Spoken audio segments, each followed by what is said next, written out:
One of the types of magic tools that you can use is the remove background magic tool.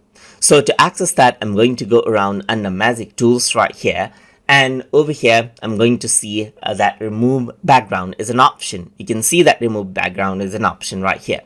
So I'm going to go around and click on this, and what happens is that it opens up this this window right here where I can go around and select out a video to remove the background of. So I'm going to go around onto cloud right here, and you can see that I have let's say for example this video clip right here. So I'm just going to select it and click on continue over here.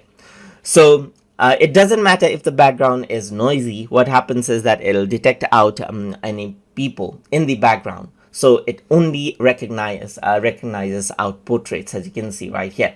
So it only supports auto recognition of portraits, as you can see right here.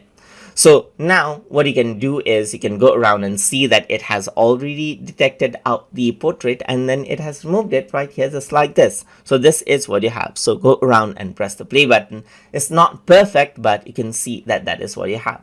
You can go around, select out, let's say for example, background colors right here as you like this, and so forth, and also replace it out with an image or another video.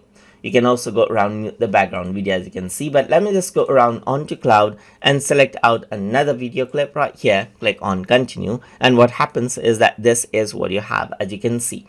And there's a quick edit, as you can see right here. You removed out the background, and then what happens is that there you go, there is this person just walking around on the top of that background.